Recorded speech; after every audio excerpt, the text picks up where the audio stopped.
Je suis Jean-Baptiste Donatien de Vimeur, comte de Rochambeau.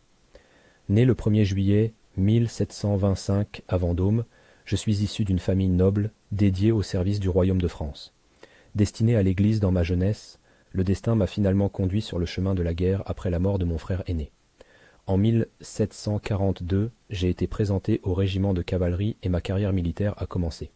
J'ai servi avec distinction en Bohême, en Bavière et sur le Rhin, me faisant un nom pour ma bravoure et mon habileté tactique. En 1747, je suis devenu colonel du régiment de la Marche et me suis distingué au siège de Maastricht l'année suivante. Après avoir brillé lors de l'expédition de Minorque en 1756, j'ai été promu général de brigade et colonel du régiment d'Auvergne. La guerre de 7 ans m'a vu combattre en Allemagne, où j'ai été blessé à plusieurs reprises, notamment à la bataille de Klosterkampen en 1760. Ces blessures n'ont fait que renforcer ma détermination et mon engagement envers mon pays. Mais c'est lors de la guerre d'indépendance des États-Unis que mon rôle est devenu décisif. En 1780, j'ai dirigé un corps expéditionnaire de 6000 hommes pour soutenir les colons américains contre les Britanniques.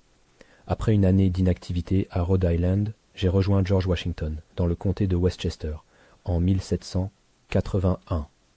Ensemble, nous avons décidé de ne pas attaquer Manhattan, mais plutôt de nous concentrer sur Cornwallis à Yorktown. La bataille de Yorktown a été le point culminant de ma carrière. Avec l'aide de Lafayette et le soutien de la flotte française, nous avons assiégé la ville et démontré l'efficacité de notre artillerie.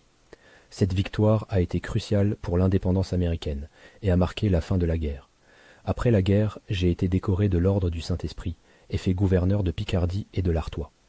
J'ai terminé ma carrière militaire avec la dignité de maréchal de France, avant de m'éteindre le 10 mai 1807 à Torrey-la-Rochette.